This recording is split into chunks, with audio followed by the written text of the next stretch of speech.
Welcome to another edition of the Varsity 4 podcast. Sponge Franklin, Justin Barney coming to you like we do every week. Man, we got a bunch of ground to cover today as we sit here. Sponge heading into week 7 of all weeks. It's insane. Probably the worst week of football in the season. So many teams on their bye weeks and taking off. So before we jump into this week, man, we got to lead off. Xander Edwards, Bolles running back, sophomore, unbelievable game. It felt like a million rushing yards. 522 rushing yards, 8 touchdowns, and a 72-49 win over Baldwin. My goodness, what in the world is getting into these defenses? Not a lot of defenses, man. How about Baldwin throwing for about five and change in that game against that Bolles defense? So, man, great game for Baldwin and a loss offensively. But, man, Xander Edwards, we talked about him on this podcast quite a bit, and he is out to a remarkable start. Went over 1,000 yards in this game on the season. He's the son of former Notre Dame and NFL fullback Mark Edwards. Really, really good player. I've compared him to like Cade Frew, a bigger version of Cade Frew in the past. But 522 and 8.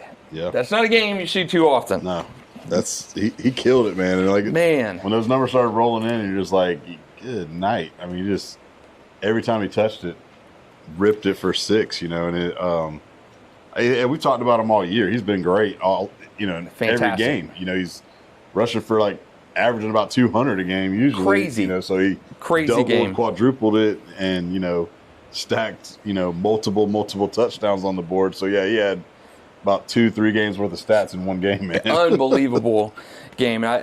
Before we get into more of those stats, I've seen a Max Preps floating around. Derrick Henry had the state record at 6 touchdowns. That is completely inaccurate. I think another local station reported that Derrick Henry never had the state record for touchdowns in a game. He's got a bunch more, but the state record was not 6 touchdowns in a game. It was not. That's Derrick Henry's highest total. He had that number 4 times.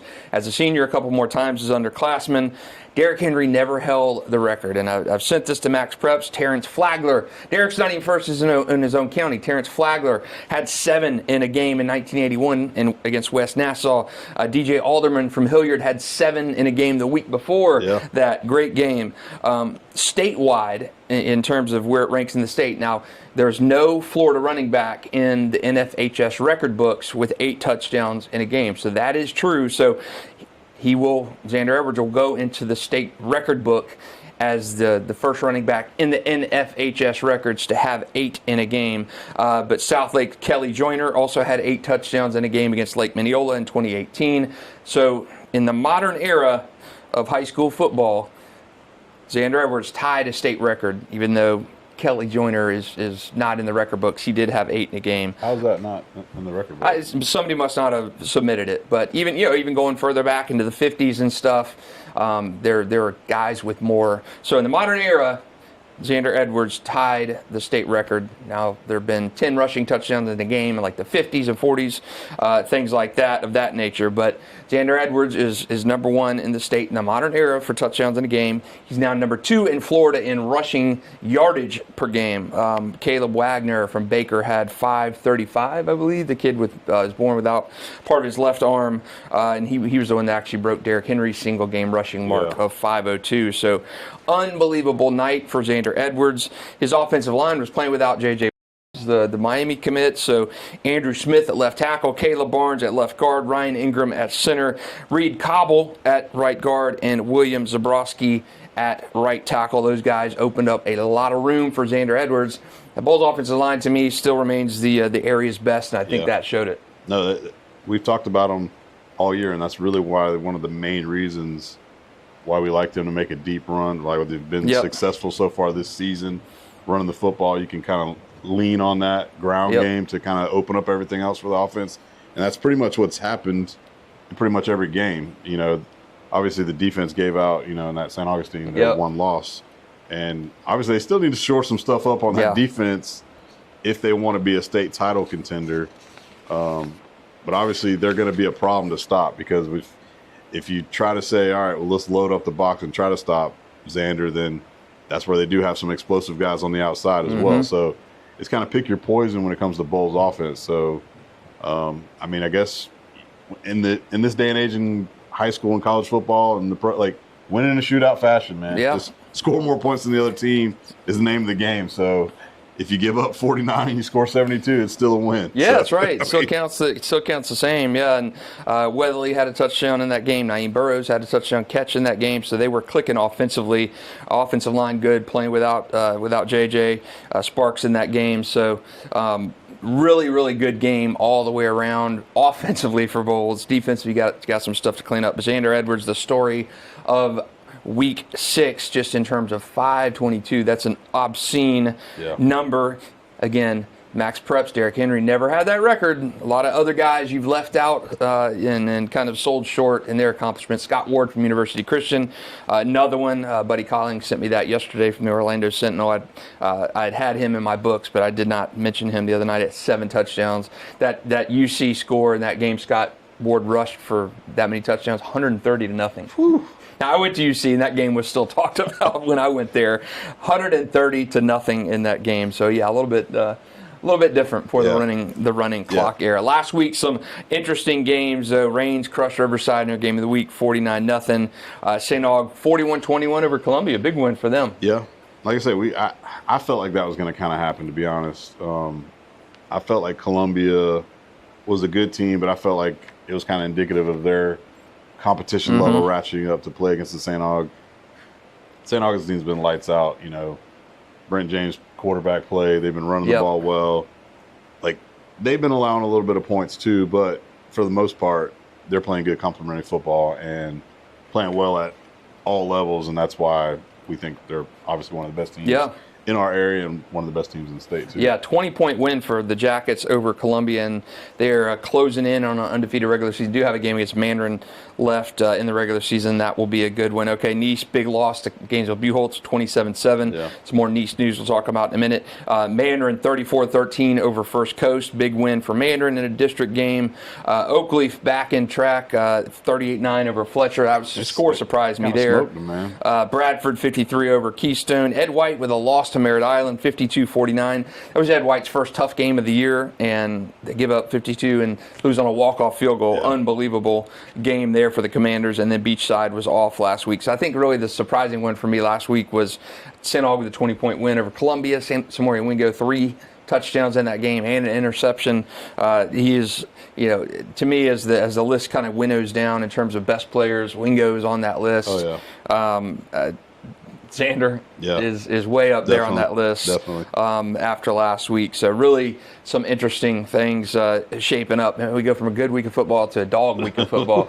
We got Ranger Reball on Saturday. The Northwest Classic is always fun, but man alive, really bad week of games all around. So many good teams are off. St. Aug is off. Bolles is off. Nice is off. Oakleaf is off. So yeah, a lot of games this week. This traditionally when the teams take off, they get in their first district game and then they take a week off to kind of recalibrate. But Nice, just some interesting news. Rivals reported, this is something actually I heard about 3 weeks ago, that Nice defensive coordinator Robert Garth has been suspended for 6 weeks due to some illegal contact. I'd heard about this through a source a little bit ago. There were some Snapchat conversations going on, and they were turned in to the state, and the FHSA found the evidence credible and suspended him. I did read in the Rivals report that Nice will appeal. I'll reach out to the FHSA for that. So we'll see. So it'll be interesting to see if that does happen because recruiting is so prevalent nowadays. Right. If you get busted for recruiting, the FHSA really leans in the favor of the person accused, right. With all the state pressure and stuff. So if you are slapped with any kind of fine or suspension from the FHSA, they have some pretty good evidence to kind of go in on you. So that'll be a big shakeup in St. Johns County. I'd heard the rumblings of the Nice stuff for a little bit of time, but I knew this was coming down the pipe, so it actually dropped today. So interesting to see because that Nice defense has been really, really, really good. Super 10 Sponge, you want to start with yours? Let's do it, man. All right. Like I say, I'm pretty close on par with what the coaches are doing, and it's kind of like, I think what's sad is I think the same 10 teams have been in the Super 10 for a little bit of time. Yeah, so I bumped St. Aug to 1, and that's been the big deal. We've talked that ad nauseum with the whole Reigns and St. Aug. Reigns is superior, man. They're great. I love them. It's just when you go resume for resume, it's not it just even doesn't stack comparable. up. St. Aug has played some dudes, and they've won several big games, and they've won in convincing fashion. They've had to play, like shootout games. They've had to play dragouts, like with Nice, in that game that they had a couple weeks ago. So I got St. Aug 1. I got Rains 2. Bolles is 3. I've got Oakleaf 4 just because I still feel like Oakleaf's won losses to Bolles where they got smoked. But I still feel like Oakleaf's kind of like in that they obviously got they got the get right game against Fletcher, which was kind of a surprise in that score. And then I look at their schedule and I think they can win out. I know they have a big game. This will come into play with like the teams who are next on the list, Mandarin. So they get to play Mandarin. So if Oakleaf and Mandarin are playing this Friday, I don't know. I might be leaning Oakleaf right now. Oh, really? So, okay. So I mean, that's a couple weeks out. But I've got Oakleaf at 4, Mandarin 5, Nice 6, Bradford 7, Columbia, Beachside, and Ed White. Okay. All right. So mine are. I'm with you. I got St. Aug moving up to number 1. I think the body of work is just undisputable at this point. Rains is. I've beaten the drum on Rains. He's to play better teams, and they do. They've got to play better teams, and I think they're hamstrung. I think they're hamstrung by the Gateway Conference in terms of having to play Gateway teams. I think when you have to play Gateway teams. I made this point online. Back in the First Coast heyday, they were playing the Mandarins. Right. They were playing the Rains, Ed Whites. Even though First Coast knew that they were going to mop the floor with these teams or beat them pretty good, and those other teams knew that, and they knew that if we play First Coast, there's a chance First Coast's going to snake some of our players too. Right. And that's happened, but those teams played First Coast, took their lumps, and maybe lost a player in the process, but they did play First Coast. Now, I don't know why teams aren't playing Rains, Gateway teams, but when you're Rains, I'd like to see them play Mandarin. I'd like to see them play Ed White.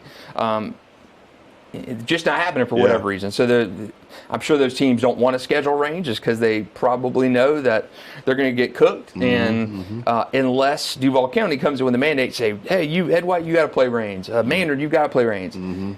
You can have some flexibility in your schedule, and if you don't want to play them, you don't want to play them. But that hurts Rains in a sense where, to me, the Gateway has 3 tiers. Rains and Mandarin are in that A tier. Yeah. You got Baldwin, Fletcher, and Ed White in that B tier. Yeah. Everybody else is in the C tier. So if you're Rains, naturally you'd want to play your colleague in the A tier and your team's in the B tier. And they're not even playing any of those. You're not playing any of those teams. So you're playing the C tier teams, which is the Sandalwoods, the Atlantic Coasts, and your wax Sandalwood 77-0. Usually traditionally Riverside has been better, and they're not. And again, this is not like part of it too. Trinity's usually better. They're not. So like those are 2 games traditionally in the last 2 to 3 years where that's a good game usually on the schedule. But it just so happens to be not this year because those teams are not good. It's not good then this you year. combo it with a Sandalwood and Atlantic Coast and Riverside, and so that's where they're gonna beat the heck out of Reebok this week. It's bad, and so you have to do that. I get it, but I would love to see Rains get a Sandalwood off the schedule, get Atlantic Coast off the schedule, and replace them with Ed White, replace them with Mandarin if possible, and if not, I referenced this conversation years ago or even with you and I. Adam Geis and I were talking back when he was coaching Sandalwood when the RPI and all that stuff came in, and his complaint was, hey, if we're still having to play all these Gateway games where we're getting dinged RPI wise because we're having to play a bad Baldwin, whoever it is. 2-8 teams. It hurts our standings to fill that quota. So at some point maybe we look at doing something different. And this was probably 10 years ago, that conversation with him, and I do think that's valid. Range's schedule in the FHA point standings, I think they're ranked 3rd in the state right now. So not good. I mean, you would like to be a number 1 seed in the state come semifinal time. Range is going to get there, no doubt. Right. You would love to be that number 1 seed so you can play the Booker or somebody like that. You don't want to be a number 4 seed, right? Because then you're locked into playing a Central or Northwestern in that semifinal round, right? Which you don't want to do. No. So I don't know. I just think with the combination of Range's opponents being down this year, Riverside's way down, Trinity's way down, Yeah. Lake Mary, that's a quality win. Lake Yeah. Mary's down.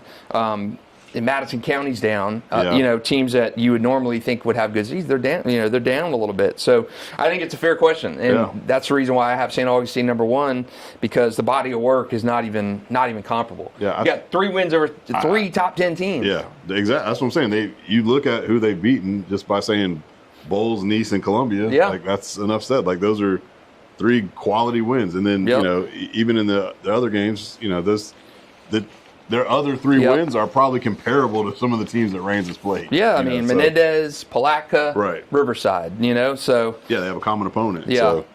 Yeah, so, it's. I wish you would get a little more St. John's Duval games, too. Yeah, but in a sense, with St. John's and Duval, there's not really a bad team in St. John's. Right. Menendez is probably the weakest, and they can still slug it out. But when you got St. Johns County and you got these built-in county games, right? You've already got those. Yeah. And then St. Augustine's got Mandarin on the schedule. I mean, I think St. Aug's already got a pretty good schedule. Maybe a Nice and Raines in the future, something like that. I think that would be a good type of game. St. Augustine and Raines. Last St. Aug Raines game. When was the last time they played? They played in the playoffs in, I want to say, 03, 04, 05. Ooh. And Raines was good. They were like 9-1 or 10-1 coming to that game. And St. Augustine, hot knife through butter, beat them. They were up like 31-0 on them in that game, if I remember correctly, and waxed them pretty good. I thought it was the best playoff game in the state that week, and St. Augustine just beat the socks off them. But yeah, that would be a great game. That would be a great game. But it'd be good to see. St. Johns County, you already have those built-in, really solid opponents there. Yeah. Duval County, and especially if those good teams in Duval County, there's not a lot of them, continue to avoid Raines, then I think Raines has got no choice but to go out and try and get games against. I mean, you were at Trinity. Yeah. It's super tough. hard. It's super hard to get games. That's the other thing too is, a lot of times Raines does play. They usually play Trinity like every year. They've had played Bolles the last several years, so I don't know why they didn't play this year. Bolles dropped out to play in that South Florida Classic. Okay. They were thinking they were going to. They played Monarch. Monarch, turned out to be kind of a dud. Okay, yeah. And then Raines usually does play UC, sometimes. But even when you think about our private school teams right now, it's just Bolles right now. It's like balling. The Bishop Kenny's not that great this year. Trinity's obviously not that great. UC's coming up, but so it's hard for teams, like you say, for Raines to even get a game. Yeah. If they do, they got to go outside. They got to go play somebody in Tallahassee. They got to go play, a Miami team. And again, that game was going to be on the schedule to start the season, but for whatever reason, it stinks because Central's rocking this year. Like I said, I would have loved to have seen that game because, like I say, Raines is cooking. They are obliterating everything. Yes. But it's just like we expect the obliteration from who they're playing. Yeah, they're not. They haven't been good teams. They're basically going to name their score in the rest of the games they play. Yeah, and they're gonna romp through. And they have a weak region that they're playing in. I mean, just so happens that some regions in the state aren't that strong. That's one of them that's not extremely strong. Raines will coast through there. The first challenge is going to be in that state semifinal round, just like it was last year against Booker. That was a tough game against them. So I think Raines is. From their body of work, I mean, they're one of the best teams in the state, no doubt. Mm-hmm. But, when you got another team like a St. Aug, who's also one of the best teams in the state and playing a really tough schedule, then I think it's just, Raines, St. Aug in a neutral field, I don't know. That'd be a good game. I totally would. That'd be a good game. That'd be a heck of a game this year. I could see, and I don't think Raines wins that game by running clock. I don't know if Raines wins that game. I think that'd be I think that would be a banger of a game. I could see that game going either way. Yeah. So I don't know. So interesting. But St. Aug's my number 1 team this week. Raines number 2, Bolles number 3, Mandarin 4, Nice 5, Oakleaf 6, Bradford 7, I believe, Columbia 8, Beachside 9, and I did leave Ed White in, even though they're kind of in that same situation where they don't play anybody. They don't have a great win. Really weak schedule as well. The first team you play with a winning record, you lose to. So, but I've got them. I still have them in there. I mean, they lost on a walk-off field goal, put up 49 points in the game. I still think they could go 9-1, 8-2. Yeah. Lawrence Johnson's team is really solid this year. I just wish they would play some better teams as well. But again, you're kind of penciling into that bad gateway rotation. They're in the Reigns' exact same situation. Yep. So like it would have been good for them to be on the schedule this year. Yeah, I agree. Week 7 games, man. I told you not going to spend a lot of time talking about this one because it is light this week. Jamal and I were going through our schedule like, man, where are we going to send games to? Oh man, it's light. Probably our best games, and we got Fleming at Creekside, Fletcher at Flagler Palm Coast. Man, it's lean. And then, of course, Range, Ribault on Saturday. You think there's any? No. No shot. It's going to be 56-0. Yeah, I think Range wins that. Clock. I think Range wins that one going away, man. But that's not a good week of games. No, it's really not. I was trying to highlight something. I mean, I know Mandarin goes on the road to Rockledge, who usually is a pretty good team, but I don't think they're as good as they've been in the past. There's some games that would have been good in like Riverside Trinity used to always be a really good game, so maybe that'll be a good game for 1-4 teams. Yeah, I think that'll be decent. And Tecoy Beachside. Yeah, Tecoy Beachside. That's a good. Is that the game of the week? Yeah, we actually had a different game and then we switched it. So it is the Surf and Turf at Beachside, Tecoy and Beachside. Eddie Jordan back for Beachside, and they're fun to watch. Yeah, no, they're cooking right now. My boy, like I say, my guy Zach Lloyd plays for Tecoy now. He's got 6 catches, 4 of them for touchdowns. Yeah, good. He needs to get his production up. Get some more in the paint. Yeah, that's right. So lean week 7, but man, what a week 6. We got a lot of teams off this week due to you get that district game in, and then you kind of take the week and reset for that final stretch run. So a lot of teams off this week. But man, coming off a record rushing performance from Xander Edwards, big win for St. Aug last week. And, man, we're making that turn into the final chapter of the regular season, man. That's the crazy part. Week 8, you're like clipping down to where. Yeah, week 7 this week, and then week 8 next week. Range Ribault on Saturday at 2 p.m. at Ribault. Always a fun, good game. I expect Range to win that game pretty handily, but it's always good pageantry. Just hope I think we already kind of know what's going to happen in that game, but you just hope for no injuries. A clean game. Is it at Ribault? At Ribault. So it'll be at the new stadium. At the new digs. So that's a 2 p.m. kickoff on Saturday. But I think that'll wrap us up for this week. For Sponge Franklin, Justin Barney, thanks for listening.